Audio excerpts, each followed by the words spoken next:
క్యాటలీనా islands ఫెర్రీని మంచిగా down town ఏరియాకి తీసుకువచ్చి స్టాప్ చేశారు.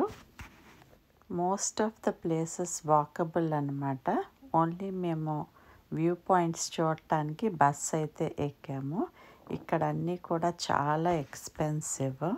ఎంటర్ అవుతూనే welcome to the island valley of Avalon అన్న సైన్ ఉంది. అక్కడి నుంచి ఇంకా నడుచుకుంటూ అన్ని వ్యూ పాయింట్స్ కవర్ చేస్తూ మంచిగా వీడియోస్ తీసుకుంటూ ఎంజాయ్ చేశాను. పెద్దగా కష్టపడాల్సిన అవసరం అయితే లేదు. ఎక్కడికక్కడే సైన్స్ డైరెక్షన్స్ అయితే చాలా క్లియర్గా మెన్షన్ చేశారు. ఆ పక్కనే కనిపిస్తున్నది పియర్ అన్నమాట. మంచిగా రెస్టారెంట్స్ కూడా ఉన్నాయి. మేము అక్కడ లంచ్ అయితే చేసేసాము. కెసినో చూద్దామని బయలుదేరాము. ఆ కనిపిస్తున్నదే కెసినో అన్నమాట. కెసినో అంటే గ్యాదర్ హియర్ అని అర్థం అంట. They just only play movies. అక్కడైతే గ్యాంబ్లింగ్ అయితే ఆడరు. కెసినో అంటే గ్యాంబ్లింగే ఎక్స్పెక్ట్ చేస్తాం కదా, but here it is completely different. Water activities అయితే చాలా ఉన్నాయి.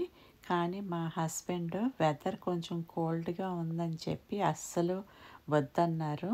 సో మేమైతే వాటర్ యాక్టివిటీస్ అసలు ఏమీ చేయలేదు.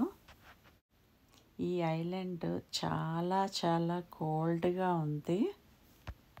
ఇక్కడ ఈ పామ్ ట్రీస్, ఓషన్, బోట్స్ ఇవన్నీ ఎక్స్ట్రా ఆర్డినరీ, వేరే లెవెల్ అన్నమాట. ఈ ఐలాండ్లో మెయిన్ స్ట్రీట్ అంతా బాగా తిరిగాము. చాలా బాగా నచ్చింది. ఎంతో హ్యాపీ అనిపించింది. కొంచెం షాపింగ్ అయితే చేసాము. కొన్ని ఐటమ్స్ గుర్తుగా అయితే కొనుక్కున్నాము. మా అమ్మాయి అయితే ఒక డ్రెస్ కూడా కొనుక్కుంది. ఎక్కడా తగ్గేదేలే అన్నట్టు ఎంజాయ్ చేసాము. వీళ్ళ మ్యూజియం అయితే చాలా బాగుంది. అది చూసాక బస్ టికెట్స్ కొనుక్కొని బస్ కోసం అయితే వెయిట్ చేస్తున్నాము.